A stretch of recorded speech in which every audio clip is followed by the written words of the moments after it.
Oh, hi, podcast listeners. There's many ways you can listen to the Real Nerds Podcast. You can subscribe on iTunes. You can also subscribe on Stitcher Radio. You want to send us a Twitter message? You can do that. It's so easy, at Real Nerds. Like us on Facebook, Real Nerds Podcast. You can visit our website, realnerdspodcast.com, where there'll be a lot of articles for you to not only read, but to listen to our previous shows. Do you like your stories told through pictures? Then you can also follow us at Real Nerds on Instagram. You can also call us, 720-6nerds5. Thanks for listening and enjoy the show. Hey, what's up, everybody? This is Ming Chen from AMC's Comic Book Men. Listen, I have my own podcast. I have my own podcast studio. I don't really care about those. What I really care about is the Real Nerds Podcast, the best podcast in the universe, in the multiverse, on all Earth, 616 and beyond. Listen to it. Subscribe right now, and listen to this episode. Listen to all the episodes, but especially listen to the one that I'm on. It might be the best. Thank you, guys.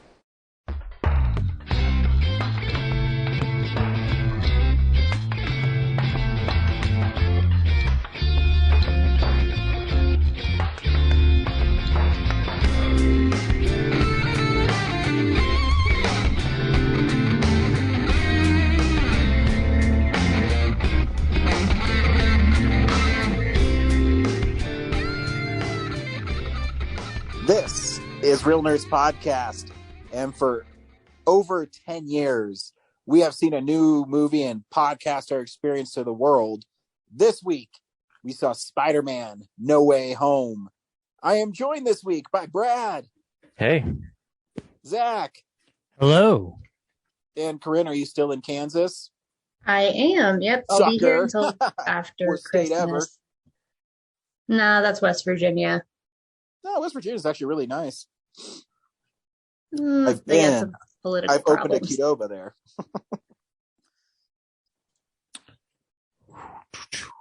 I've also opened a Qdoba in Hutchinson, Kansas, so I've been to both. Can I tell you something, Ryan? Well, I think I've fallen in love with Qdoba this past week. Yeah, that's good. Yeah, I went over there. I went over there with Malia, and we got their queso and chips and just dipped on them, and I was just like, man, I've been missing so much. Like, yeah. I don't think I'd ever had their queso before. Qdoba. I do like it that you get queso for free on your burritos and stuff, because they don't do that at Chipotle. Oh, no. No, you can get free queso at Chipotle if you are getting a quesadilla with them, and that's like one of their sides, but their queso's not good. Funny story. You actually really don't get it free at Qdoba. They raise their prices like 15%. I know this because I was there when they did it. Oh, are you saying that Qdoba's been lying to me just as I entered a lasting friendship with it? Yeah. But Qdoba, fun fact, it's not actually 3 cheese queso. There's 6 cheeses in it. Just 3 cheese sounds better. Do you feel better now that you know that? No, not really. It didn't raise my salary. It didn't provide an affordable place to live. So, no. It just happens when you work there for 6 years and you're a corporate trainer, and you see the beautiful Hutchinson, Kansases, and Charleston, West Virginia's, and some shit place in Nebraska, and some shit place in Wyoming, and some shit place in Utah. You just really see shit places. It's just a sea of shit is what you're telling me. Yes. But Dang. We also talk about movies that are coming out on Blu-ray movie news, stuff we've been watching. But because this is my show and I do whatever the fuck I want to do on my show, this week, our movie of the week is Spider-Man No Way Home. Brad, do you recommend Spider-Man No Way Home? Oh my God, we're doing next year's format already? We're going to end game it. Yes. I just love throwing good curveballs. Yeah, I wasn't prepared for this at all. What was the question? Do you recommend Spider-Man No Way Home? I mean, again, if you and I have the same movie taste, then yes, this might be one of the best movies of the year. Brad, you're a critic. You need to say yes or no. You don't have to, put a little qualifier on it. Yeah, no, Ryan, if he was a critic, he would go, "It stinks." Yo, I am not a critic, and you are an actor. Roger Ebert was a critic, and I wouldn't watch the movies that he liked. So, that doesn't mean anything. Wow, way to spit on Ebert's grave. Jesus. He's fine. well, it's like he could say anything about it because he had throat cancer and couldn't talk the last 10 years of his life. Ryan, come on, dude. Dude. What? Oh. I kill you with truth. Okay. Sure. Okay, Brad, that's one of the best movies of the year. Corinne? It was a little long and kind of derivative of everything that Spider-Man Into the Spider-Verse did better. And I kind of just checked out at the end, and I just keep messing with you. I know it's like the best movie of all time, so go see it like a billion times. Yay. Zach? Whew. I guess whatever I say will determine whether or not Ryan comes to my house and beats me to death. Of course, I love the movie. I think it's possibly my second favorite Spider-Man movie ever now at this point. But I can't get into why until we talk about the plot. So yes, go see it. Clearly everybody's seen it. The only news story we have this week is that it's the top grossing movie since the pandemic. Yeah, of course, go see this movie. As the friendly neighborhood Spider-Man fan, it's there's certain movies that you wait your whole life to see, and sometimes you don't know when you're going to see them. And this is one of them. This is one of the greatest theater experiences I've ever had.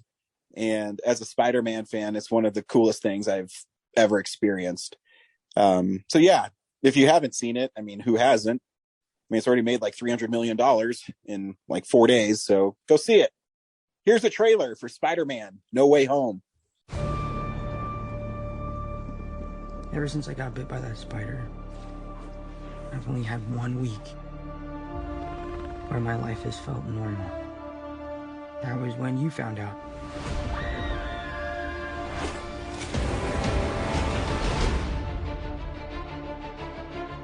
When you botched that spell where you wanted everyone to forget the Peter Parker Spider-Man, we started getting some visitors. From every universe.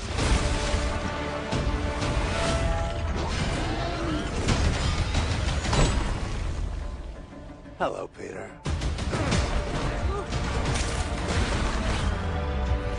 You're not Peter Parker. I'm sorry, what was your name again? Dr. Otto Octavius. Wait, no, seriously, what's your actual name? There are others out there. We need to send them back. So, Scooby-Doo this crap. You know, all this is kind of your mess. I know a couple of magic words myself, starting with the word please. Please, Scooby-Doo this crap.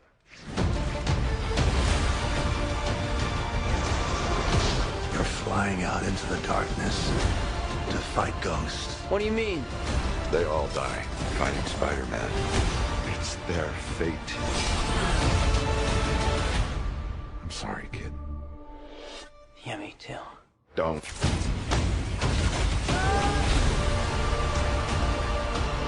Look, there has to be another way! There isn't. They're a danger to our universe. You're not gonna take this away from me. Peter, you're struggling to have everything you want while the world tries to make you choose. This is all my fault. I can't save everyone.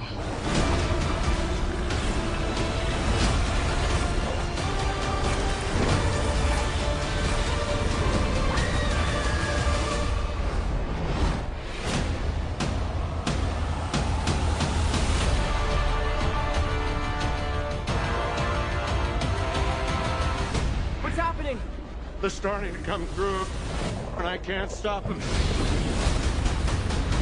December 17th, exclusively in movie theaters. Tickets on sale November 29th. Spider Monday. Sweet. So Spider-Man No Way Home starts right where Far From Home left off, where Spider-Man, his identity is revealed by Quentin Beck and picked up by J. Jonah Jameson, who in this universe is an Alex Jones type. And by doing that, he is now wanted by the government. And the trailer kind of lays it out for you. He goes, sees Doctor Strange. He does a spell, but Peter, being Peter, decides to get in the way. And he messes the spell up. And it's cool because Strange thinks he contains it, but he doesn't. What ends up happening is it unleashes everybody who knows who Peter Parker is into their universe. And that's why we get Alfred Molina as Doc Ock, Willem Dafoe as the Green Goblin, Jamie Foxx as Electro, Thomas Hayden Church, Sandman, and the lizard guy. Is he really in the movie? I couldn't tell.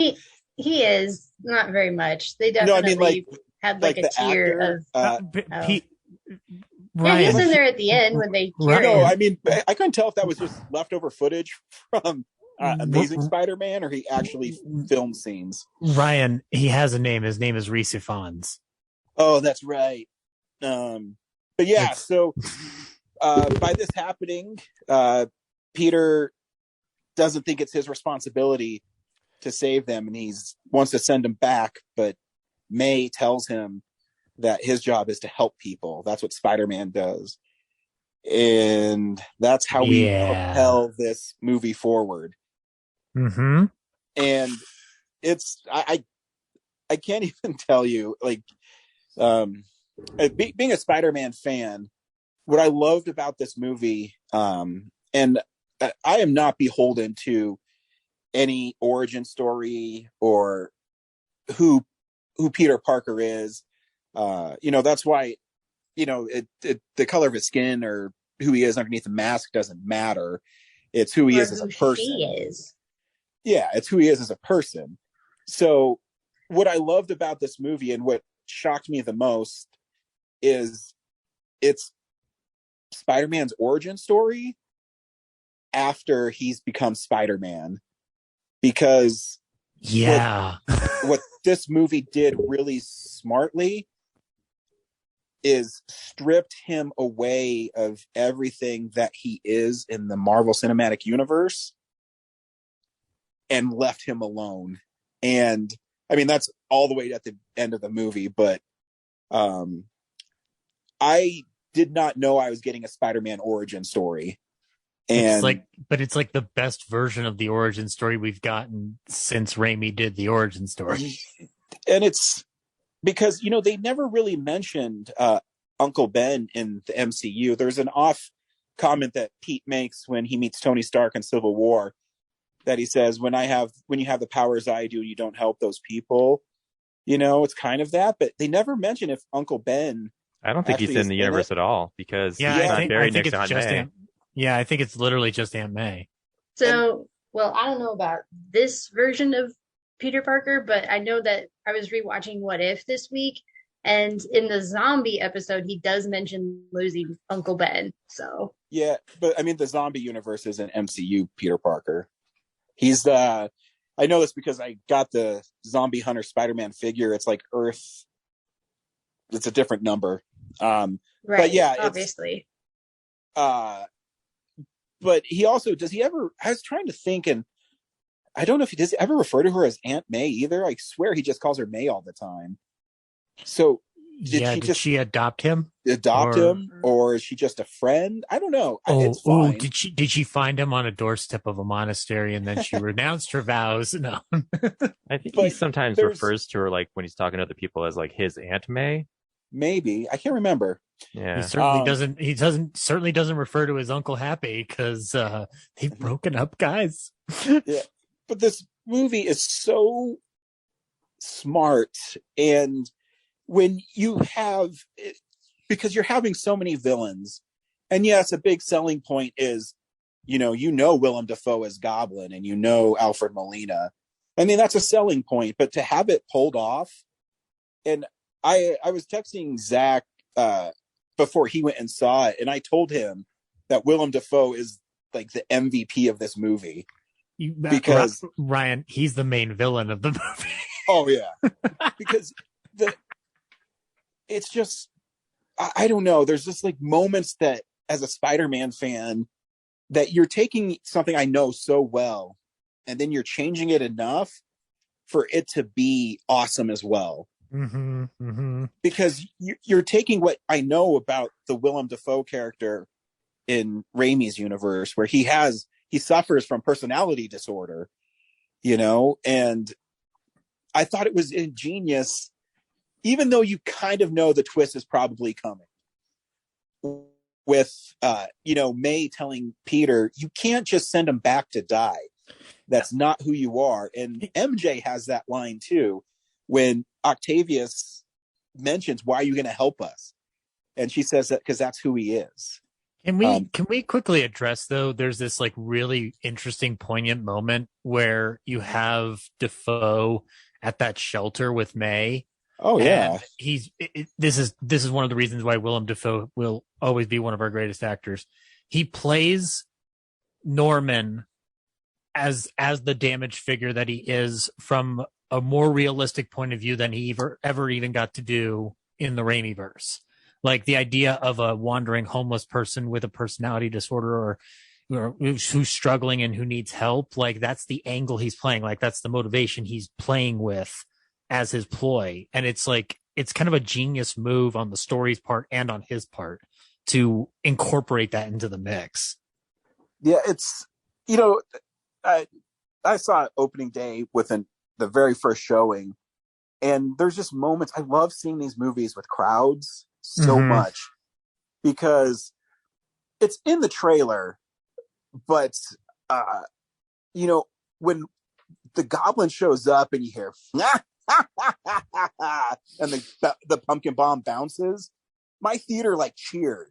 Mm-hmm. And I jumped in my seat, and people were going, and Octavius is shocked that he's alive, and then when Pete's pulled away by Strange, and you can hear the audience gasp in my theater, like, what the fuck is going on? And I also think Doctor Strange is really cool in this movie too, because he's kind of an antagonist too, where is this like, I'm sorry, I didn't mean to interrupt you, but like when we get his fight scene where we take him into the mirror dimension, I feel like that's somehow the coolest version of the mirror dimension done yet. And keeping in mind that it was done beautifully in the first Doctor Strange, that fight was just fucking incredible. It's because what's really cool is, Pete messes up by, fucking with the spell, but Cumberbatch plays Strange with so much arrogance that he thinks, even though Pete messed up the spell, he thinks he contained it and there's nothing to worry about. And I mean, there is. And by Pete wanting to save everybody and Strange not understanding it, and and Strange has a point too, but someone like, and that's what I love too, is this film explored a lot of these villains are by accident in Spider-Man. Not a lot of them choose to be this way. And yes, because the real villain of any Spider-Man's universe is ultimately science. Yep. And there's even there's a great moment with Sandman and Electro, and he says, I fell in, a vat of electric eels. I fell in I forget the name of the fucking sand displacer. But like also neutron Jamie collider Foxx, or something like that. Yeah. Jamie Foxx is awesome in this movie, because the scene where Peter brings him back to Happy's thing and he's working on curing him. One, Alfred Molina's turn is so good because he plays Octavius, conflicted when he's talking to the kids in the wizard's dungeon. where he wants to talk to him, all of a sudden he gets pissed. And when he comes back to being, Otto, who we met at the beginning of Spider-Man 2, as a Spider-Man fan, I loved it. Because he's just being controlled by something else. And I don't know, the turn at that moment, where Peter Tingle goes off and he's walking around, he's trying to figure out what's going on. And they play it that maybe Electro's going to be the one who snaps, because he doesn't want to lose his power. And the instant change of Willem Dafoe from Norman Osborn to the Green Goblin I think it's actually kind of scary. I think he plays it well. So like 2 scenes before that, or whenever they were working, and I think it's after Octavius has been cured, but it's before the Peter Tingle thing happens. There's like that conversation where, Octavius is like, you'll be whole again, you won't have a darker half. Mm-hmm. And just the way Willem Dafoe delivers just the simple phrase of like, yes, my darker half. It's like borderline between like Goblin personality and Osborn personality. And you can almost hear it. Like the second time around, you can really kind of hear the Goblin delivery in that. Yep. And I think it's ingenious how they incorporated kind of a new Green Goblin costume by clothes that May found at Feast, where it's a purple hoodie and the green jacket. That was fun. My theater went crazy when Matt Murdock showed up. Oh my fucking God. They hit that very fucking well, because I didn't see that coming a mile away. That was great. And so it must have been a tipping point when Kevin Feige said a couple days prior, Charlie Cox is part of the MCU now. Like, I guess I should have put the dots together, but they kind of went away when they did the IMAX trailer and the guy in the interrogation room, because people thought that would have been Charlie Cox, and like, no, it's not. So I guess he's not in the movie. And it was a fun little scene. I a really good lawyer. Yeah, I absolutely adore this movie. Brad, you're quiet. I think I have a lot of thoughts. First up being that it kind of shocked me that after like 20 years of these big budget superhero movies, the plot to this one is the hero has to save the villains. Mm-hmm.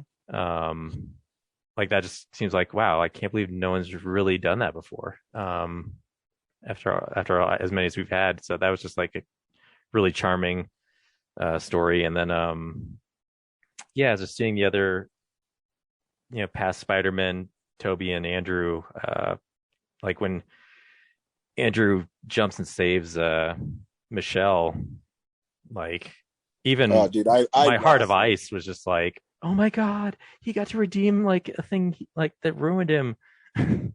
I lost it because and Andrew Garfield is so good in this movie. And I remember reading an interview with Kevin Feige after Amazing Spider-Man 2, and they did Homecoming, and he told Amy Pascal, the kind of the person who does Spider-Man movies, is that Andrew Garfield is really good as Spider-Man, but you guys are having him all over the place emotionally as Peter Parker, and he needs you guys need to focus the narrative a little more. And him in this film is amazing in this film. And that moment I cried. And in my theater, when even I should just be used to these portals like revealing the greatest things ever, but Ned talking about it, and it was funny because when I saw it the second time, I missed the lines when he was talking to Strange. He's like, sometimes I feel tingles in my fingertips, and my grandma says I have power. And Strange says, no, you need to see a real doctor or a physician. And he's letting him know that he actually does have this magical ability. But I mean, I don't know how it was in your guys' theater, but when he says, show me Peter Parker, and Peter 3 turns, and you can tell it's the Amazing Spider-Man suit, people went crazy. Yeah, my first screening was nuts. Like, literally every screen I've been to has been packed. But me too. Yeah, that first one was just like off the hook. Like, people got every reference. Like when Willem Dafoe says, "I'm something of a scientist myself." Like, everyone gets the meme. God, that callback. When Doc Ock is like, the power of the sun in the palm of my hand, and there is one thing. Like, I'm just like, I wish it wasn't so self-contained, because just imagine another movie where Max Dillon has the arc reactor. Like, it's kind of, in the interest of time, played off, but like, if you really think about it, like, him in possession of an arc reactor is really dangerous. So it's like, that could be a whole other movie. Electro's already a really dangerous villain. And yeah, you get that included. And what's cool, even though this movie has so much in it, everybody has a moment in it that you adore. And, and Toby showing up, dude, there's just parts of me that I can't even explain the joy seeing this film. And 20 years of movie going is played out in front of me. And not only that, is they gave everybody a redeeming arc. Everybody. Well, except Norman, but like, everybody gets one. And like I said, it's an origin story for Peter 1, because even when he fights the Goblin in the condominium, that fight's brutal and awesome. Yeah. For a so big movie, that fight with Green Goblin was so contained, and it showed the power of the Green Goblin that you never really saw before. And how he makes good on his promise from the first Spider-Man, where he's trying to break Peter Parker. And so he gets May, and you're watching Pete's origin happen right there. Because even in the early ones, he's given these high-tech suits and all this other stuff. And I lost it when May died, because I cried, Ryan. I fucking lost it. In my theater, she's like, "I'm fine," and then he walks away, and she kind of like stumbles a little bit back. And in my theater, you could hear multiple people go as she had fell down. And dude, Tom Holland is so good in this moment. And she says the line, with great power must also come great responsibility, is how it's written in the actual Spider-Man comic. And she's right. And Toby says it, she didn't die for nothing, which the rage that Tom Holland's Peter Parker has is understandable. And when they're all explaining their loss, and when Peter 3, Andrew Garfield's talking about the rage he had when Gwen Stacy died, and something that Amazing Spider-Man 2, although I love the movie, I always love Spider-Man movies, they kind of glaze over. It's like, oh, it happened, because we're trying to get this storyline in. But him telling that story about it didn't get better just because I was angry and I almost killed someone. And then Peter too, with Toby, when he talks about, I did find the guy who I thought killed Uncle Ben, and I did kill him. And it doesn't make it better. I have a question, Ryan, because the fact that we got this only happens obviously with the Sony Marvel merge of stuff, but I didn't think they'd bring Maguire back, but I kind of figured they would try to bring Garfield back in order to tie up the threads from the Amazing Spider-Man series. I'm not going to lie, like, this film made me want to reevaluate those films, because I did not give them much of the time of day when they came out. But like, Garfield's great in this movie. Oh, Like he's fantastic. He is absolutely crushing every single moment he is given. And Maguire hasn't lost his touch. I think this movie makes all those movies better. Yeah. Yeah, infinitely so. It's almost like you not only get an amazing Spider-Man 3 out of this in a certain respect, you also get the Spider-Man 4 we never got, which is kind of cool. I'm going to Like give a the shout end out. game of Spider-Man.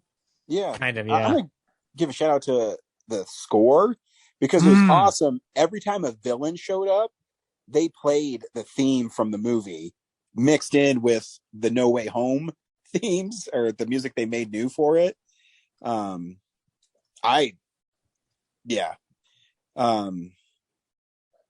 It's just I can't say enough about how much I love this movie. I have a question though, like how damaging is it really that people don't remember Spider-Man? Because I'm pretty sure like computers have a record of everything he did with the Avengers and Stark Industries. So I'm like, all someone has to do is just like accidentally open a file and, eventually people can start connecting the dots, right? Well, I mean, it's not like the spell erases the computer memory, right? Get like a comic booky in it. It's the spell. So even if you see something with Peter Parker associating with Spider-Man, you don't see it. So he basically has changed the fabric of the world by it. And yeah, I mean, that's what I mean at the beginning is it's an origin story because Peter loses the most important person to him, which is his Aunt May. And then he makes the decision that I can stop this if nobody knows who I am. Not that I'm Spider-Man, but who I am. And by doing that, it's so clever because you basically reset Spider-Man where now he's by himself. I mean, he lives in a shitty apartment again. He has a homemade costume. He lost all the Stark tech. And he's just Peter Parker. And I mean, I guess the only one I wish there was Rent. I wish that guy was his landlord. But, we all can't get what we want. Yeah, I fucking loved this movie. Can I talk about my favorite moment in the movie really quickly? No, Willem you had your Dafoe. chance. I'm going to Willem Dafoe. There is a moment. There's several moments throughout this film where we get certain things rectified from Raimi. Not that there's needing to rectify, but like when we get rid of that mask, and Defoe's face is perfectly shaped to be the Goblin without a mask. But when they inject the cure in him, there's this moment where Defoe just looks around and he goes, "What did I do? Or what have I done?" And I'm like, this is the first time since that serum back in the first Spider-Man movie that he has felt any sense of normalcy. That's insane to think about. Like, I'm so happy they brought him back. Even if it was just for like a small moment like that, like I'm glad we got him as a big co-star, but Jesus, like that was just, it's honestly, Ryan, I like his performance here better than the first Spider-Man. And that's saying a lot because I love that first Spider-Man. Well, I think here though, it helps the performance because you know what happens to him. Yeah. And he can't control it. So if you go off of that, then it's a better performance because his turn it's heartbreaking and scary at the same time. It is. Because it's everything about it. And then, even Electro, when he gets his cure and he's talking to Andrew Garfield and he says, you help poor people and all that stuff. I just thought you'd be black underneath the mask. And he's basically saying that Miles Morales is around. And well, he's hoping that there is, but we all know because of Into the Spider-Verse, we know there's a Miles Morales out there. Exactly. So those are kind of like the wink winks that the audience knows. But even then, because I think Jamie Foxx is so great as because he's also, you're waiting for him to turn too, because he doesn't want to lose his power. He doesn't want to go back to being a nerd. Yeah. Was there 6 villains or just 5? Just 5. Just 5. So we didn't really get a Sinister Six out of this, right? No. I mean, I guess Venom's at the end, but yeah. I mean, I think So- 5 was already a little crowded because, like Ryan was kind of saying earlier, they didn't really do much with the lizard. yeah, they literally said like, "Oh, he's not coming up because we we don't want to CGI him into the apartment." Like, what's the point? We have nothing for him to do. Right. I mean, the villains definitely had tiers in terms of like some got more screen time than others.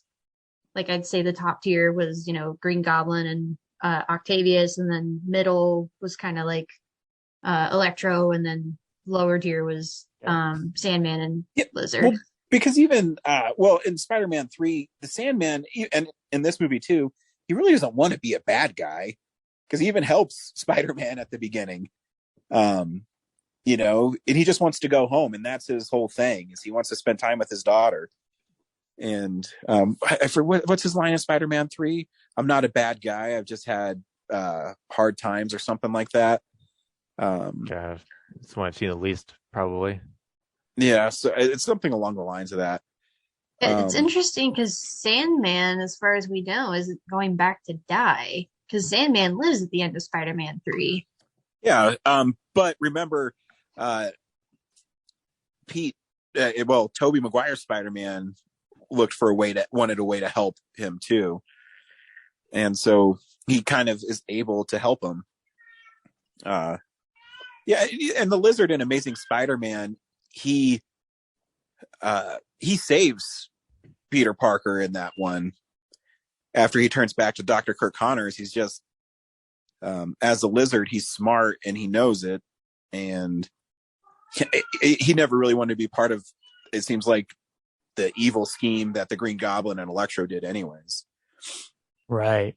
He was just kind of there. And I mean, because when the Goblin and Pete are fighting in the condominium, he said, he grabs him and throws him back in and says, "I told you this was going to happen," and runs away.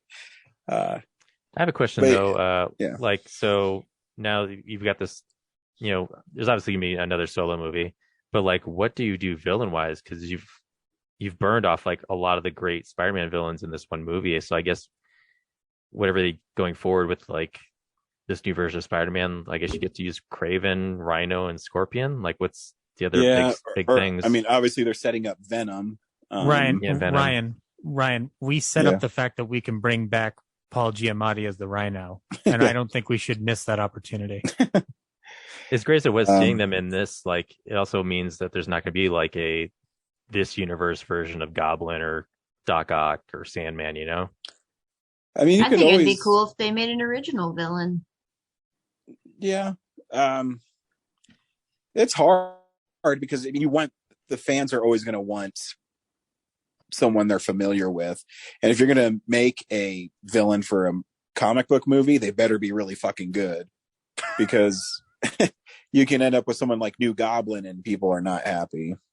Well, Ryan, correct me if I'm wrong, but I mean, if they're bringing Kingpin into Hawkeye, then what's to stop them from bringing Kingpin into a Spider-Man movie? Because isn't Kingpin, he's a Spider-Man villain, right? He was Into the Spider-Verse. Yeah, his first appearance is Amazing Spider-Man number 50. I always thought it'd be interesting, and that they're not that popular, but I think the idea is cool, is the Spider Slayers, where J. Jonah Jameson hires a scientist to create robots that can kill Spider-Man, and their sole purpose is to hunt him down. I think that'd be a cool story. I think it'd be cool if they brought Black Cat in, because we've never seen Black Cat in a Spider-Man movie. Yeah. Well, yeah. How would you feel about Scorpion? Because I'm looking at a list right now, and I forgot about Scorpion. Well, he's Into the Spider-Verse. He doesn't get to do much, but he's in it. He's kind of in this movie. And technically he's in Homecoming as well. Did you see the silhouettes in the multiverse? Yeah, for Rhino and Scorpion. Mm-hmm. Yeah, and Kraven. Well, I mean, they're starting to shoot that Kraven movie, which, I mean, I don't know. I mean, that's probably the story people want to see adapted next, is Kraven's Last Hunt. Ryan, what about Hobgoblin? Because you could feasibly presume that somehow somebody develops the same tech as Norman. Yeah, I mean, could. I mean, the Hobgoblin's whole thing is he steals the Green Goblin stuff and tries to become a crime lord, so you could have the Hobgoblin take on Kingpin, and Spider-Man's caught in the middle. Yeah, I'm still looking at this Also- list, Ryan. Molten Man. Yeah, Molten Man is Mark Raxon, who is basically lava skin guy. I'm okay. I found it, guys. The ultimate one, Kangaroo. Yeah, there's Kangaroo, the Grizzly. Let's do Kangaroo. Well, there's going to be some, a lot of possibilities here because Tom Holland he's going to be returning for another trilogy of Spider-Man movies. Maybe. That's what was floating around a couple months ago. Yeah. Well, what if Uncharted takes off? They mentioned that, and he said, "Yeah, I'm going to take a break for a little bit. We'll see." I mean, obviously they're going to make another one. This movie's made way too much money, and it's going to. I think it'd be cool if money. they did a Spider-Man and Daredevil movie. I mean, Yeah. he was in this movie, and they could team up to take down Kingpin. Yeah, Mhm. that's Yeah. why I'd be shocked if they already don't have it kind of mapped out what they're going to do. And it's really just, my guess is Spider-Man might take a break for a little bit because he's been in so many movies the last 5 years. And they're going to have those 2 Spider-Verse movies this year or next year and the following. So it might be a couple years before we see Spidey again. Ryan, you saw it in 3D. How was that? Oh, it was good. It wasn't as good as when I saw Endgame in 3D, but like the mirror dimension was radical. Yeah, I was gonna say, like, I saw in 3D too, actually 4DX. But yeah, for most, there's like long stretches of the movie where there's almost not much going on. But yeah, the mirror universe, and then the multiverse cracking at the end in 3D. Yeah, all looked pretty sweet. Yeah, and there's the little moments when the condominium's falling down and the Green Goblin's flying. It looks pretty sweet. But yeah, I don't know. It wasn't, because when I saw Endgame in 3D, even in the opening scene where Hawkeye is with his family, they're shooting, the bow and arrow. The ground and the tree came to the foreground, so I always thought that was really impressive. Yeah, it was all right. Yep. And that's Spider-Man No Way Home. Wait, Brad, didn't you see it in 4DX? Oh yeah. Did webs get shot at you? No, I already said, like, it wasn't that impressive except for those 2 things of like the multiverse cracking and the mirror universe. Like the 3D didn't jump out that much, and pretty much the only 4DX stuff was like the seats went nuts when what was spinning. I think it was something, I forget what it was, but like something in the screen was, in the movie was spinning around, and the seats don't spin around, but they just, like, where it max, like you could throw someone out of a seat, like how much they were moving around. Maybe And then the spell? I don't know. yeah, there's some it was Sandman when he's like a cyclone. Oh, right. Yeah. Power lines. And then then they would just spray gas, when there's like destruction or demolition going on. And there was and like when bullets or something, or like when web shooters would shoot, like that little air blaster right next to your ear would go, which actually kind of got annoying after a while because there's 3 Spider-Men. But it was annoying because in my 4DX screening, there was this group of like teen girls, and they just would like laugh at everything that happened. Like even when Aunt May was dying, they were giggling. And so, but like every time that air blaster went off, it'd freak them out, and they just like scream like it was a slasher Man, movie, You really do have just the worst theater experiences, Brad. I do. I bought a seat, like it was pretty packed, so I had to get like a seat up in like the front, but then like none of the handicap people showed up, so I took one of the handicap seats, and it was like a big open, like I was in the middle for the 3D. It was great, And then like 30 minutes into the show, these girls walked in, and they like first they went to the back, and then they came down the front and took the other handicap seats. I was like, oh my god, just within earshot of all their like talking and giggling for 3 hours. You know what? You need to go to Doctor Strange and make a wish that everybody would forget that you're sitting in a theater. So in that way they don't come near you. What the Alamo needs to do is get 4DX. Yeah. Also, isn't like Spider-Man making a wish like your least favorite Spider-Man story, and yet this movie's awesome? Well, it's the only reason I don't like that one is because he made a deal with the devil. Mephisto? Yeah. And he did that to save Aunt May's life. So Mephisto erased Peter Parker's identity from everybody. And oh no, actually, sorry, it's really convoluted. Mephisto was willing to save Aunt May if Peter Parker and Mary Jane's marriage never happened. Pete went to Doctor Strange to make people forget that he was Spider-Man, and then Harry Osborn randomly showed up again. It was really convoluted and stupid, but they fixed that this year, so in a really satisfying way. Just in time for this movie. This seemed to streamline it though, because I've heard Craig tell that doing Mephisto in the MCU seems impractical and impossible. He's a villain in Multiverse of Madness. I'm just going to keep saying that for every Marvel project, like everybody else. Eventually, he has to show up. Yeah, the Multiverse of Madness looks cool. Trailer at the end. It's really great. Yep. That was probably the biggest surprise for me, because internet spoiled everything, guys. Yeah. I already knew the Spider-Man were showing up. I knew Aunt May was going to die. Well, you don't have to go on the internet looking for it. It just shows up. I didn't do it. I saw the Spider-Man spoilers months ago. Corinne, I'm sorry. This is a place where I am gonna take Ryan's side on this. You probably should have just avoided this. No, I'm gonna defend Corinne. I even wrote it in my review of just like, how cool would this movie have been if you didn't know the Spider-Men were gonna show up? Like, it would have been on par with like Captain America, lifting up Milner. Like, I knew that stuff months ago too, just because, without even trying to look for it, Well, that's just, but yeah, it was speculation that they were going to show up. But Corinne sent me a message. She seeks the stuff out, like on Tumblr. I don't seek it out. It just appears. People don't tag their spoilers, man. You don't have to go on Tumblr.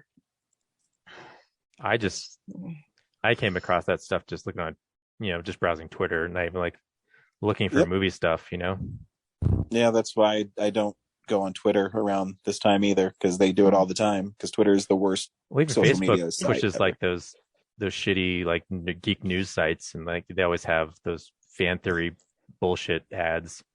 It's like, oh, there's someone's thinking about like, what if this movie has Spider-Man in it? I'm like, oh, that'd have been cool if I never thought of that idea.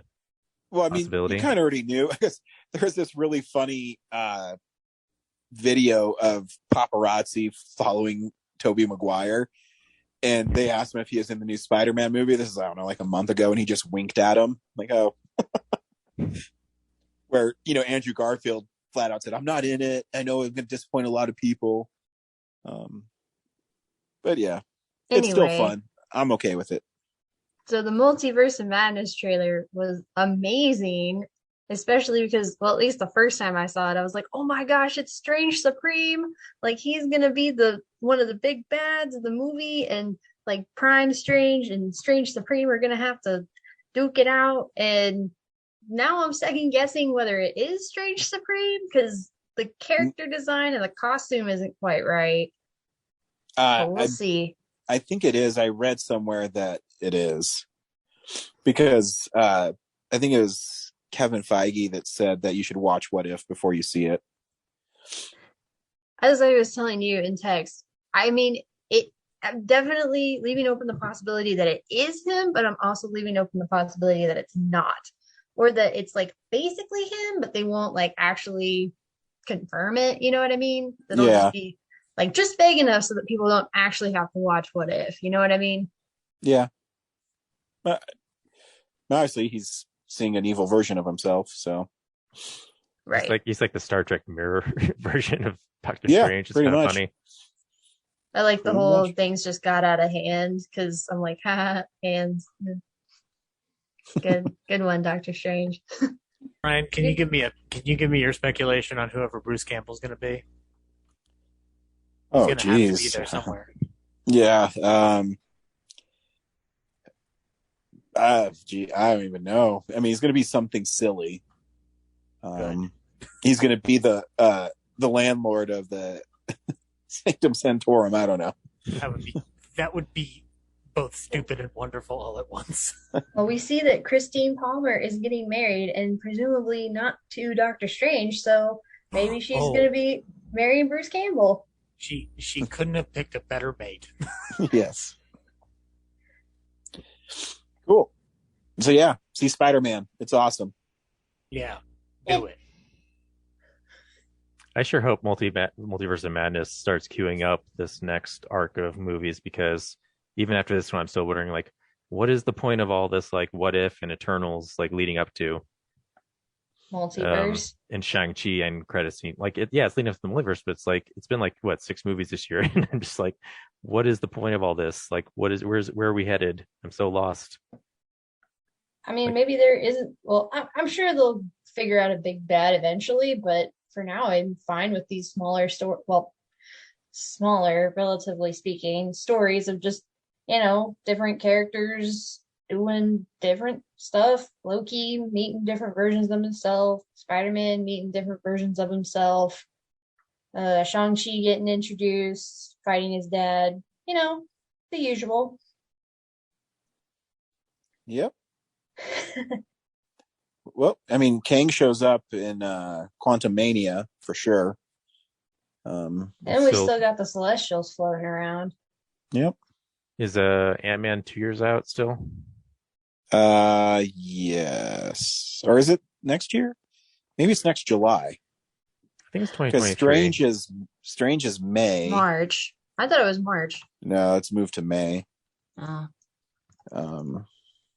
I forget what else is coming out next year. Backing away. Yeah. Anyways. Yeah, 2023, July 28th. Yeah. What comes out next year? Then it's Thor: Love and Thunder. Oh yeah, Black Panther. No, I think Black Panther got postponed too, didn't it? Because Letitia Wright got hurt. Google still says November 2022. Oh yeah, maybe just push it to November. So you got Thor's summer. Oh yeah, that movie I can't wait for. Yeah, July 8th. Ooh, day before my birthday. Yeah, nice. Cool. Hey, what's happening in movie news? It's real news.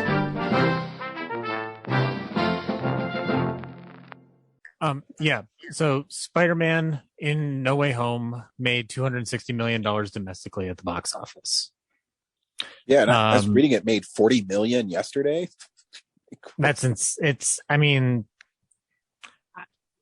There had to be a movie that was going to bring things out of this surge, or out of this dearth of activity at the box office.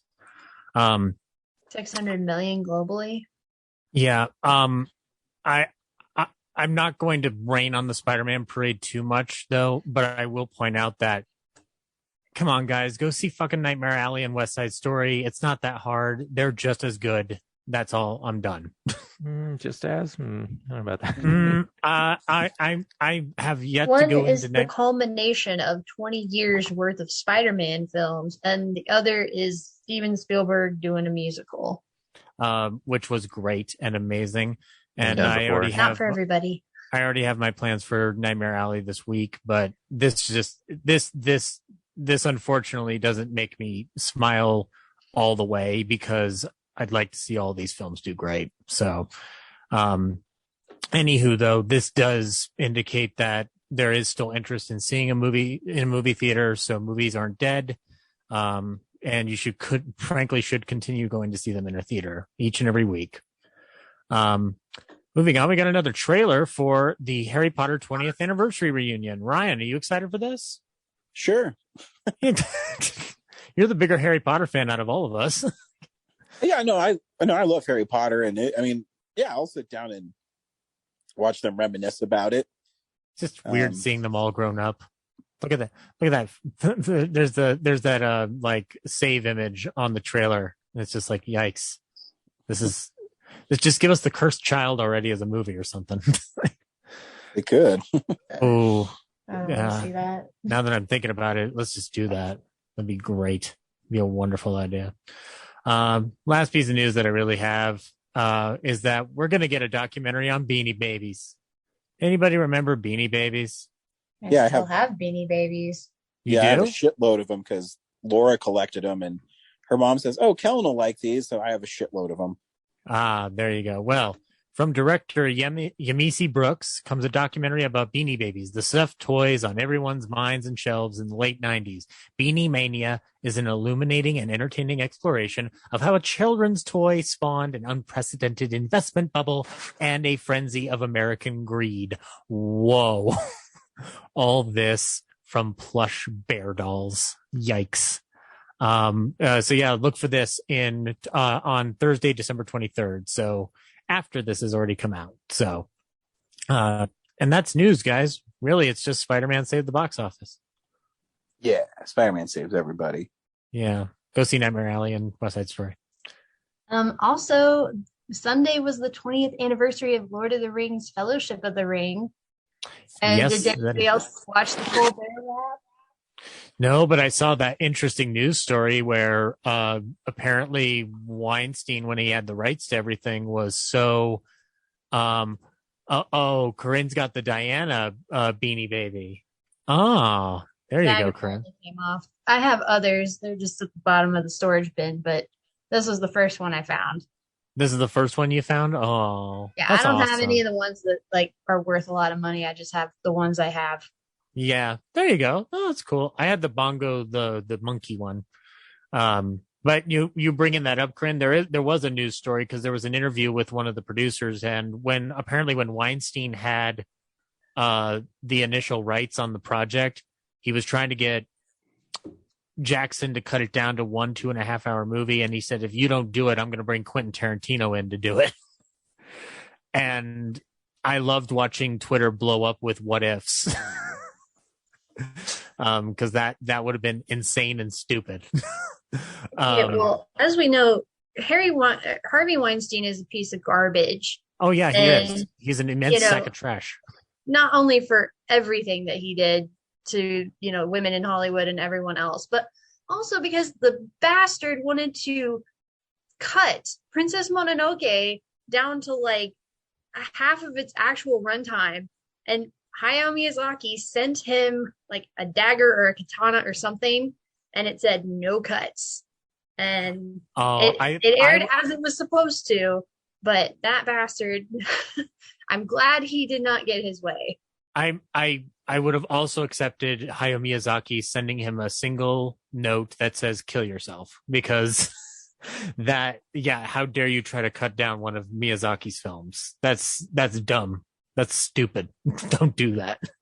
But yeah, no. But that is news, guys. Movies to get before the Christmas day. DVD releases and Blu-rays. All right, guys. Get ready to complete your Daniel Craig Bond saga cassettes with No Time to Die coming to you in 4K and Blu-ray, featuring several variants, including a steel book that looks pretty interesting. It's fine. It's not my favorite looking steel book. And an alternate at Target, which has Bond on his motorcycle from the opening sequence of the movie. And then there's also another one here that is a Walmart exclusive that looks rather boring, but it does apparently come with a saffron mask keychain, and I kind of want that. You want the bad guy's weird mask? Yeah, sure. Why not? Just be a weird random thing to have on your keys. I've got random Bond stuff around the house. When I bought the box set of all the Bond movies, it came with a mini diecast car from Spectre, and I'm like, I don't need this, but it's still on the shelf. Also coming to you from Scream Factory is The Vampire Lovers from 1970. Ryan, do you have this one coming? Is this a blind buy for you? No, I actually own it. Scream Factory released it.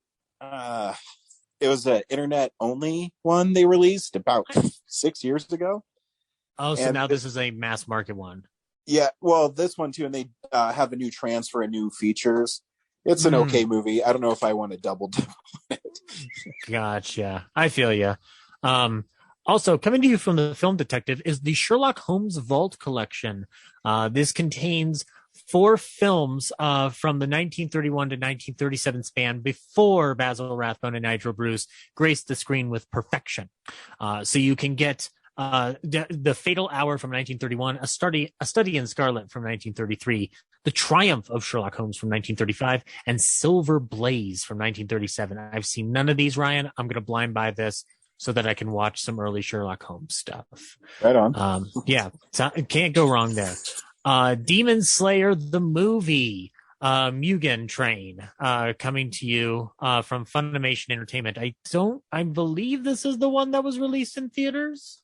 Yeah. It is. Yeah. Okay. So, but secretly made like a whole bunch of money. Yeah, and surprised everyone. We're gonna talk about Demon Slayer later in what we've been watching, Corinne, along with some more Fruits Basket. So yeah, but also woke up this morning. Get yourself a copy of Many Saints of Newark on Blu-ray only. No 4K available from what I see here. Oh, never mind. There is a 4K because of course there would be. Also coming to you from Shout Factory is Lady in a Cage from 1964. What happens in this elevator is not for the weak. It is perhaps not even for the strong.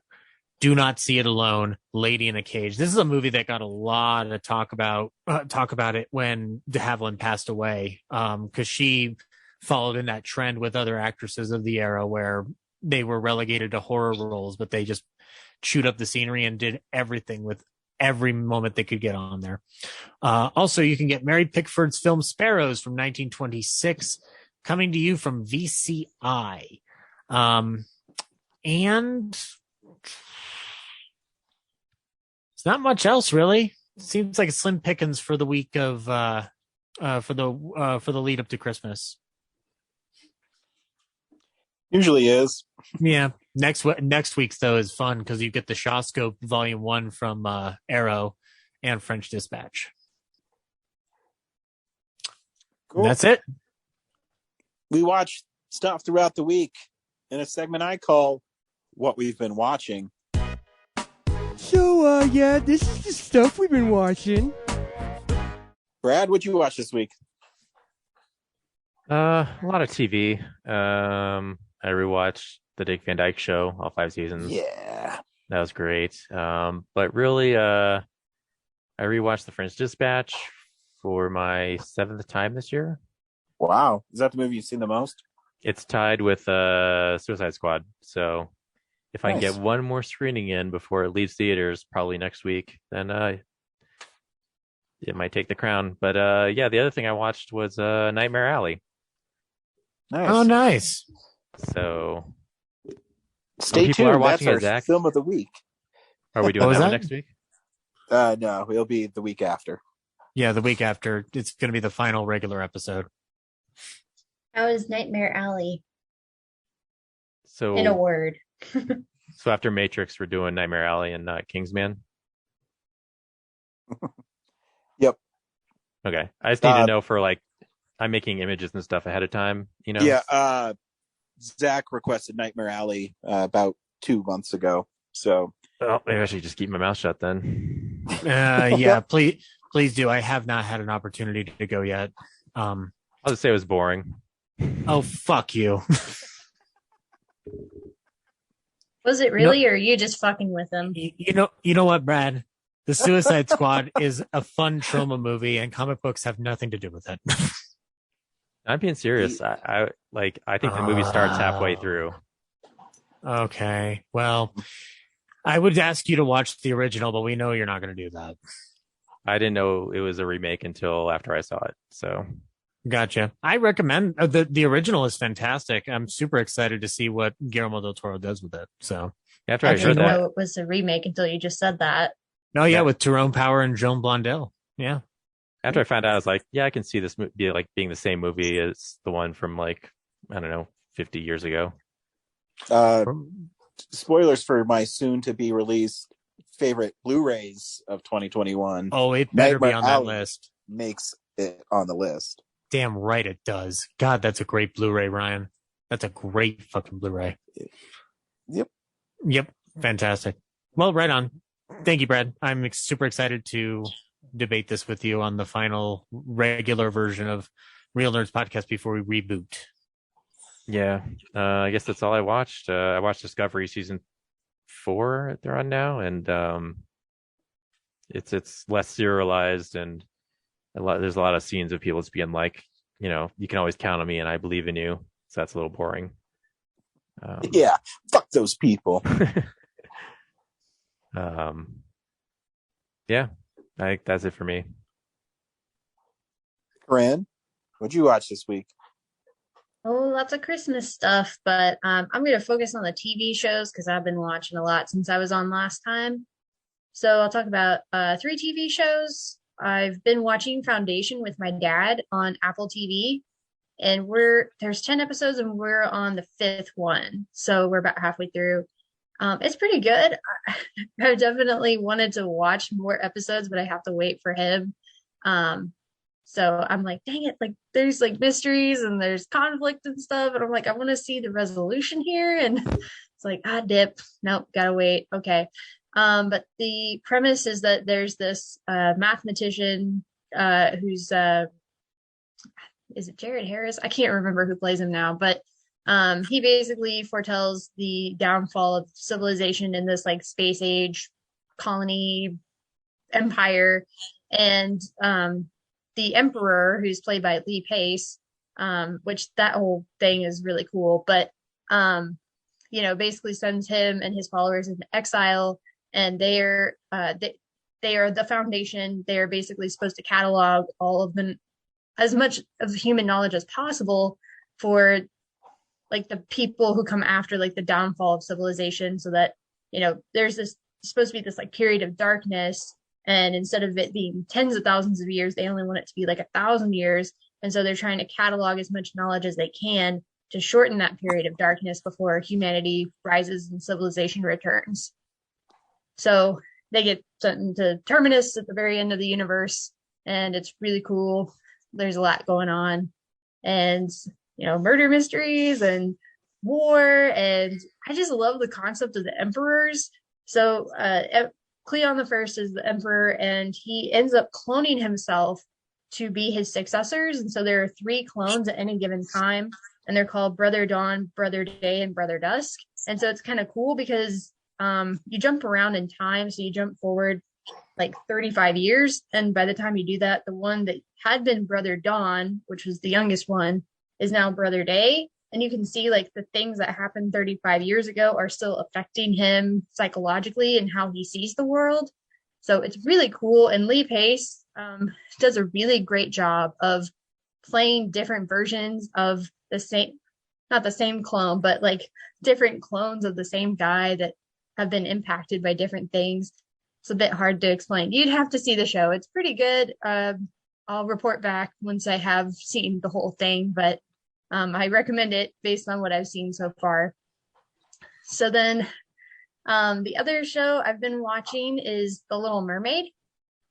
The TV show, not the movie. Obviously, I've seen the movie, but I watched the TV show a lot when I was a kid.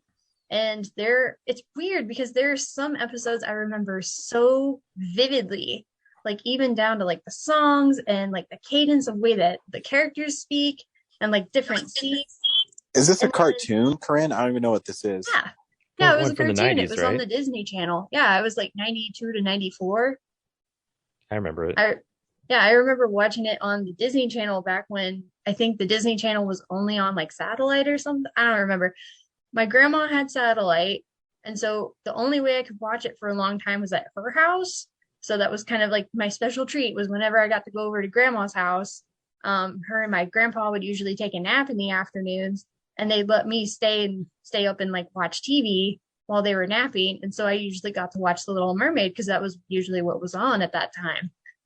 So I have a lot of fond memories of sitting there and watching the episode about, Stormy, the seahorse that she wants to ride off into the wilderness and all this stuff. But it's kind of weird because, like I said, there's some episodes I remember really, really well, and then other episodes I'm like, I don't remember this at all. So season 1 is actually really good. Very much in the vein of, The Little Mermaid. Was that you, Ryan? Did you snort? Yeah, sorry. I'm looking this up. They bring back Kenneth Mars to play King Triton, and they got all of the voice actors come back. All of them. No, because Scuttle was played by Buddy Hackett in the first film. Everybody but Scuttle. Scuttle doesn't show up till season 3 anyway. Played by Maurice LaMarche in the show. Pat Carroll comes back to do Ursula in a couple of episodes.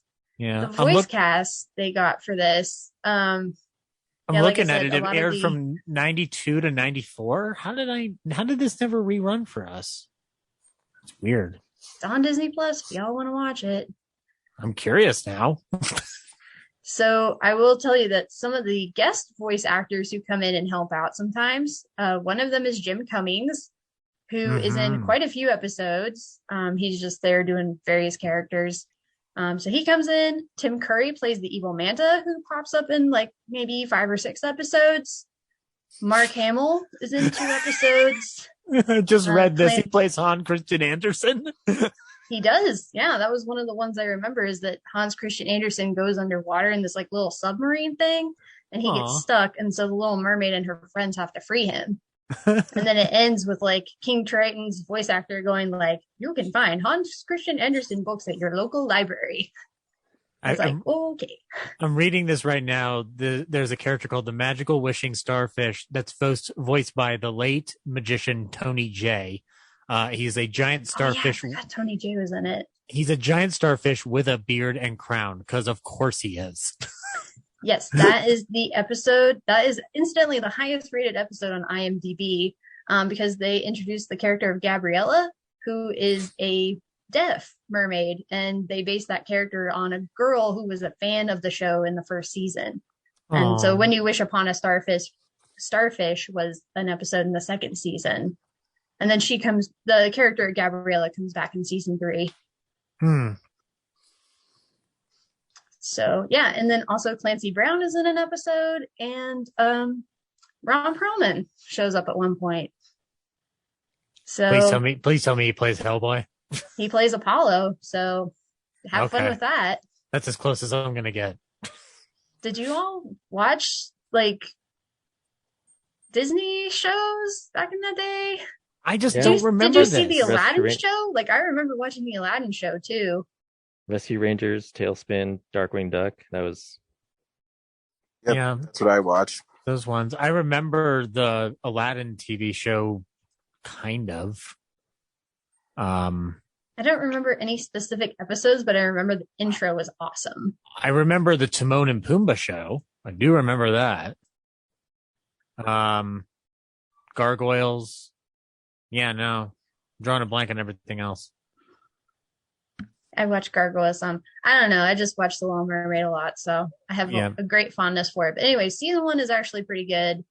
And then season 2 and 3, I think they had different like head writers or producers or something, because the quality kind of starts going downhill. Like, I'm in season 3 now, and I'm like, God, each episode is not so much a treat. It's like a chore to get through. And I don't know if they just ran out of ideas or if the execution was off, but it's just not very good. Like, there's an episode where Sebastian gets kidnapped and he gets taken by an evil scientist who wants to do experiments on crabs. And it's just weird. It's really weird. But there are some really good episodes in season 1. And honestly, like, the writing and the humor is perfect. And they just shit all over Sebastian, and I love it. And it's not in like a mean-spirited way. It's more just it's not like Toby from The Office. It's more like I don't know, Jason in The Good Place or something. It's just it disheartens me, because all he's trying to do is keep his job. You understand? He's just trying to keep his job. and everybody has to fuck with him. Well, there are definitely some continuity errors between the TV show, the original movie, the sequel, and then the sequel slash prequel, the Little Mermaid Beginnings or whatever it's called. It's a pretty convoluted franchise. Yeah. Anyway, and then the last thing I'll talk about is Hanyo no Yashahime, the Inuyasha sequel. They're kind of finishing up this arc now. All the characters have been on their separate adventures, and now they're starting to come back together again. And man, this show just really wants to like kill me by making me cry because man, they are just so the main character Toa, she's being psychologically and emotionally tortured right now by the main villain, who is also responsible for separating the main characters from their parents for 14 years and cursing their mom to die. And because of that, she's been in a coma inside of a magical tree for 14 years. Complicated. But now she's dying because of brouhaha. And so she asked the younger daughter to go save the older daughter. And it's just, man, it's a lot of emotional, like just sorrow. And I know it's going to have a happy ending, but it's just a lot of drama and sadness right now. So anyway, Hanyo no Yashahime, watch it if you want to cry. Yeah, it's a lot. But it should the next episode that we're going to get on Christmas should be really good. We're getting they're wrapping up some storylines, and we might get some of the old characters who have been missing for a while. They might start returning here. So anyway, that's what I've been watching. Zach? All right. I didn't watch a lot, but Corinne, I'm glad you're here because we can talk some Fruits Basket. Yay! I was listening to your guys' the West Side Story episode today, and I heard you say I wish Corinne was here. We could talk about Fruits Basket. Yeah, I need your help. So I am currently 2 more episodes in. So I watched episodes 3 and 4. And so Kyo is slowly becoming my most interesting character to watch, because he is, you want to immediately kind of say like, oh, he's just some antisocial brat, but they do this incredible thing with him and Toru finding a connection that just floored me. Like, I was just like, and these episodes aren't that long. Like, these are like 23 to 27 minutes, I want to say. Yeah. It's hard to tell because I watch them on Hulu with ads. And they find a way to turn around that character so quick while also giving additional elements of Yuki, because I love how Yuki basically goes like, man, like Kyo doesn't realize how great he's got it because he doesn't get burdened by the same things that I do as a member of the actual Zodiac. And I just love that they're already setting up this dynamic. Like, I love that this is character based and that there isn't, like, so far as I can tell, there isn't this overarching like villain plot or anything like that. Like, nobody's coming to collect any stones. Why are you giving me that look, Corinne? Why are you giving me that look?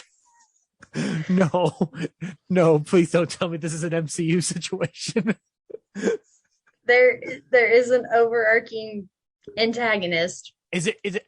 I guess I shouldn't even ask, but I'm having a guess and say it's has to do with the person who runs their entire house. The head of the Soma household. Yeah, gotcha. All right. So, but the other thing in episode 4, we get Shigure, or I'm sorry, Kagura, the boar. Yeah, and something that I have learned to adjust myself to is the fluctuation of humor to seriousness on this version of the anime show. And when I cannot help but laugh my butt off when Kagura is smacking the shit out of Kyo. like I missed you so much. Just there's like just moments of that show that really work well because it's a character based show for the most part. Yeah, I'm enjoying this. I'm going into episode 5, which I've been told that is going to give me the origin of the title of the show. So we will see where that plays out. But I also watched the first episode of Demon Slayer on Netflix, Corinne. I haven't seen it. You haven't seen it? I know a lot of people who have, and they like it. I don't know. Maybe I watch it one day, but so everybody needs to bear with me because I'm trying to remember the specific character names of the show. But this kid goes off to sell coal in a town, and they live in like the woods. He goes back home one night, and a person on his way over says like, don't travel anymore tonight, the demons are out there, come stay in the house. And this kid is like, he's got an extra sense of scent, like he can smell, like he's got like, he's able to detect stuff through scent. And he gets told about the legend of demons. He goes home and his entire family is slaughtered, and it is one of the most brutal things I've ever seen. It's unapologetically brutal. He finds out that his last, the last remaining member of his family is still breathing, or still warm is the word that he uses. She's still the only one that's still warm. So he's carrying her across the woods, and then suddenly she pops up and starts attacking him because she has been infected by a demon, and she is seemingly coming out of it and begin to recognize her brother when an actual demon slayer shows up. And the majority of the episode is literally a standoff between the demon slayer and the brother. And so this show really only, like, so far it only has like 4 or 5 scenes, really, with very minimal location, and it gets the most out of its storytelling. Like I was floored by it, and it looks beautiful. There's some 2.5D anime action going on there with the forest environment. So you can kind of see like a little bit more of like a 3D, like a Pixar kind of look to it, but then it goes right back to a flat 2D style. And again, I am not brought up to speed on anime that's been coming out within the last 10 years. So this is like, I'm sure this is like been done in other pieces, but Corinne, I think you might enjoy it, but I know you don't like violence and horror and stuff, and this one has horror adjacent imagery and lots of blood. So as a lot of shonen anime does. Yeah, actually I watched a couple of episodes of Fire Force with my sister. She's been, starting it up, and I haven't watched shonen anime in a while, but yeah, it's all a lot of the same tropes. So It's like, main character's got a power up and they got some killer move, and then there's a quest of revenge or something, and it's like, wow. I would give not this like derivative, but it's like, okay, after you've seen like 5 of them, you're like, I've seen pretty much every anime. Well, I'll tell you, Corinne, this one impressed me, so I would urge you to give it a shot. And the good news is you have a lot of time to catch up because I think there's only 1 season on Netflix now. So I mean, like I said, I know it's 2, really yeah. popular. When we were at not Pop Culture Con, Fan Expo, I'd say about like 1 out of every 5 people, or 1 out of every 5 merch items was Demon Slayer. Mm-hmm. There was a lot of cosplay from it too. Now recognizing what the characters look like, there's a lot of people dressed up as the sister. So, but yeah. And then the last thing that I watched was I went to an Alamo brunch with my girlfriend to watch her favorite holiday movie, The Holiday. I'd never seen it before. Ryan, this movie That's is the really one where they switch houses, right? Yeah, Ryan, this movie's got a lot of golden age Hollywood references in it up the wazoo, so I think you might enjoy this movie. Is it the Queen Latifah one? No. It's Cameron Diaz, Kate Winslet, Jack Black, and Jude Law. I've seen this, but it's been like 10 plus years. I adored it. So Cameron, so Kate Winslet plays a journalist who is pining after this asshole who has ignored her for 3 years after they broke off a relationship of sorts. And she finds out that he's getting married, and she is obviously despondent because she's pining after him. And part of the lesson is that she needs to tell him to go fuck off. But she's trying to seek some sort of escape. Meanwhile, in LA, Cameron Diaz is a movie trailer editor who has found out that Edward Burns has cheated on her. So she proceeds to punch him really fucking hard outside of their house in a very triumphant fashion, and then is seeking a getaway of her own. And Diaz and Winslet find each other on this like house swap site for vacationing. And so they basically live in each other's houses for a holiday. And both are kind of looking to escape a man of some kind or like a relationship. But they end up finding love, as these movies can wonderfully do when they're done correctly. And in the case of Cameron Diaz, she runs into Jude Law, who plays Kate Winslet's brother. And he is charming as all sin in this movie. Like it's beautifully disgusting how wonderfully charming he is in this movie.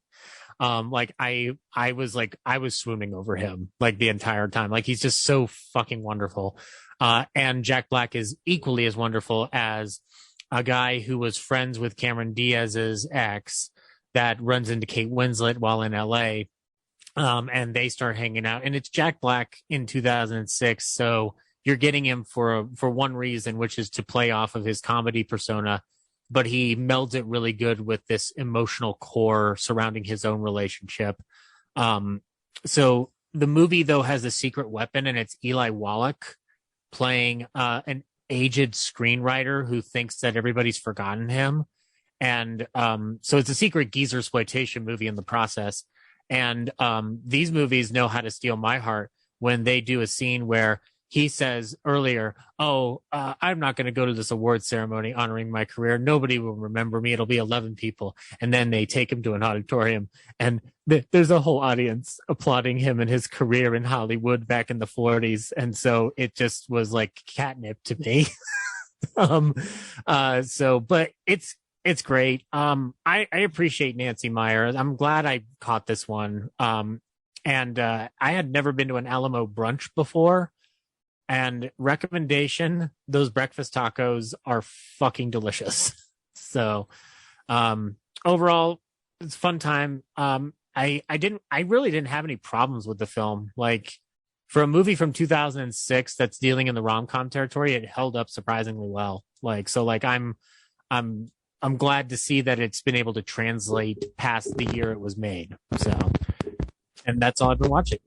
You're making me want to rewatch it, Zach. My parents and I have been watching like a Christmas movie every night, and it's usually something stupid.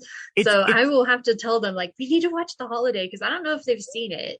It's kind of a Christmas movie, but it's also kind of just a general holiday movie. I think it's a Christmas movie. It's a Christmas movie enough that it counts. Yeah. Also, Cameron Diaz is great, and I wish she'd come back. I like her. She's really good. She's fun to watch. And also it's fun watching Kate Winslet have fun, because usually I tend to see Kate Winslet suffering in some form or fashion, and that's not always fun to watch.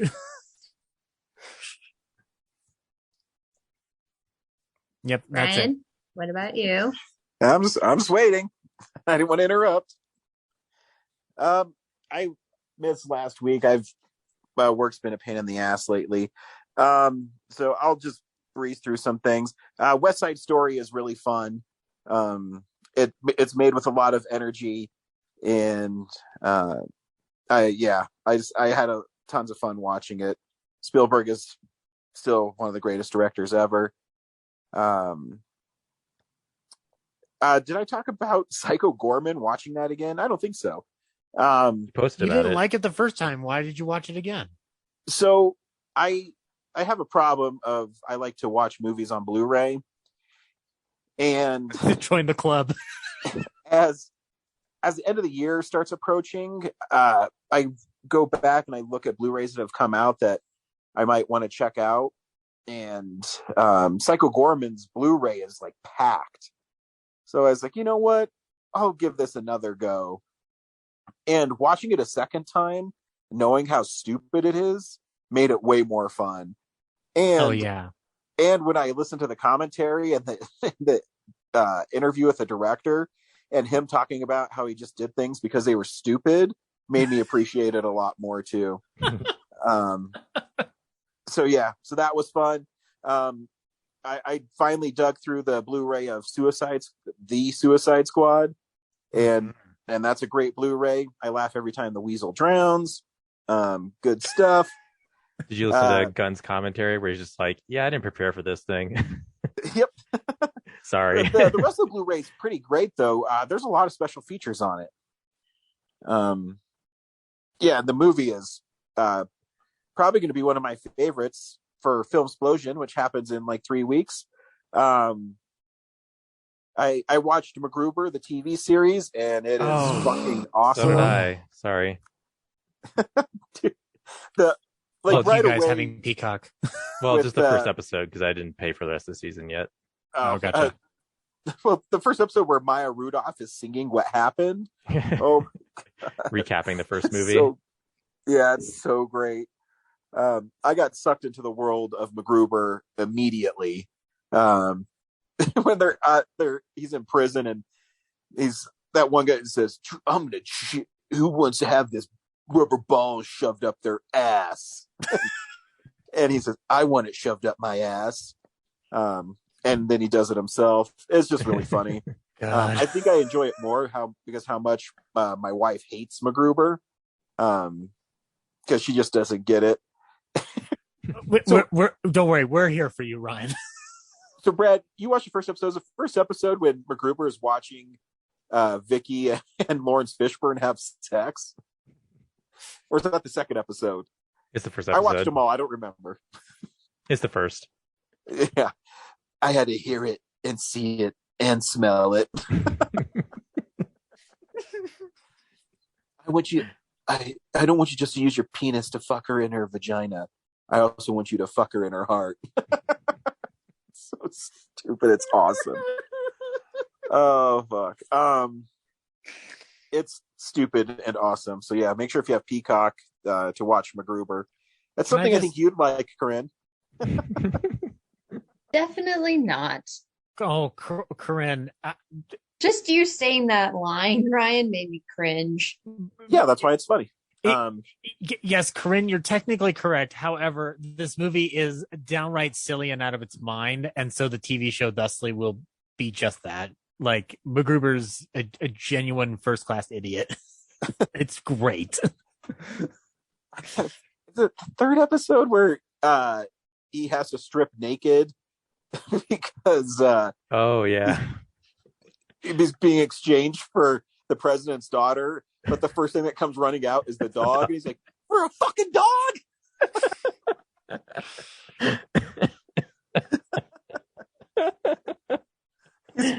He spends like the whole next episode naked too. It's really funny. Oh man, I gotta pay for it now. Dude, it's so funny. They better release it on Blu-ray. And the last thing I watched is Pig with Nicolas Cage. Oh yeah, yeah. This movie's really good. Damn right it is. It's funny because the trailer sells it as like this huge revenge thriller. Yeah, and it's really him just looking for his pig. That's all it is. Yeah, like they totally throw you a curveball thinking like, oh, we got Nicolas Cage in this movie. He's totally going to go off. But like every scene, you think he's going to snap. And it's just like, no, actually, I'm going to do something nice for this guy. If you redid the marketing for this, the tagline would be, he's going to kill them with kindness. Yeah. Like that's literally the movie. Because it's just, but it's a great, I don't know how to describe this movie because even IMDb puts it as a thriller. I mean, I guess maybe, but anyways, the movie Pig, Nicolas Cage plays a guy who lives in the mountains of Oregon, and he has a truffle pig who is stolen from him one day, and all he wants is his pig back, and he doesn't care about anything else. He just wants his pig back. But as you go through this journey with him, you find out that he is this world-renowned chef, and he decided not to be one anymore. And it's just him going through and trying to get his pig back. And the last dinner scene with the rich guy and his son who buys the truffles from Nicolas Cage. Oh yeah, Adam Arkin, yeah. Yeah, and he makes that dinner for him the night his wife died. It's just like so fucking good. Mm-hmm. And Nicolas Cage, it's interesting when you see him in this because you go, oh, he is a good actor. Because I also saw him this year say with one fucking testicle in a movie. Mm-hmm. So it's just refreshing. And the Blu-ray is really fascinating because there's only like 2 special features, but 50 minutes of it is Nicolas Cage working with a really famous chef on how to make like a mushroom truffle tart and something else. And it's really fascinating. I totally bought it blind. One of my friends who I met through Facebook and is just a Rod Stewart fan recommended me watching it. And it was, I don't know, I think it was $9 at Best Buy. I was like, all right, whatever. And I got it. And yeah, it's really good. So it wasn't enough for me and Zach to recommend it. Yeah. What's the deal, bud? I thought we were friends. No, I'm sure you guys did. I just didn't remember. And he just mentioned that it was a good movie. So here's what we do, Brad. Every time we want Ryan to watch a movie, we text him that title each day until he fucking does it. I mean, admittedly, you guys like recommend so many movies. We all recommend so many movies to each other that I think at some point it just becomes white noise. It's like, okay, yeah, sure, like, whatever, I'll get around to it one day. But if somebody you know who wasn't like really into movies said, hey, you should check this out, you'd be like, oh, wait a minute, I might actually do that. That's actually a fair point. Yeah. They're a Rod Stewart fan. Obviously, they know what movies are good. That's right. That's what I'm saying. They have good taste. Now that I think about it, a good way to describe this movie is if Ted Lasso was an art house film. I'm gonna have to watch this then. I haven't seen Ted Lasso, so I can't comment. I just know that this movie is like probably one of the most positive movies of the year, like in terms of its outlook. Somewhere? It's probably one of the most positive shows of the year. I don't know. Hold on. I think I'm looking at it right now. Is it an A24 movie? You can get it through Hulu subscription. No, it's not A24. You can get it through Hulu subscription, and you can rent it for $1.99 on Amazon. The company is Neon, distributors of Parasite. Yeah. Yeah. I mean, you should watch it. And it might not be for everybody, but I liked it. And it was really kind of short. I think it was only like 90 minutes long. It went by really fast. Oh, yeah. But yeah, it was just interesting. Yeah, I gotta watch that Nicolas Cage cooking food thing. Yeah, sounds great. Yeah, it's really interesting because he wants to do it well, and this chef is kind of berates him like, you're not cutting the food right, like Gordon Ramsay. Not like that hardcore, but it's cool to see Nicolas Cage kind of just. I mean, I guess it's kind of method acting, but he wants to be believable on screen, and I mean, they give you no context of why he's there learning how to cook, but that's my guess. Because it's just him showing up and cooking. It's in the kitchen. It's interesting. And like his character's makeup and stuff. It's fascinating. It's one of my favorite bonus features of the year, and it's really nothing. I can't describe it. But yeah, that's what I watched this week. This week on Real Nerds, or next week, I guess it would be, our film is The Matrix Resurrections. So do we take the blue pill or the red pill? Stay tuned and find out. We take the yellow pill. Spoiler alert. It tastes like pee. Until next week, Merry Christmas, everybody. Have a nice holiday, and we'll talk to you soon. Bye. Bye. Merry Christmas to all, and to all a good night. Yay.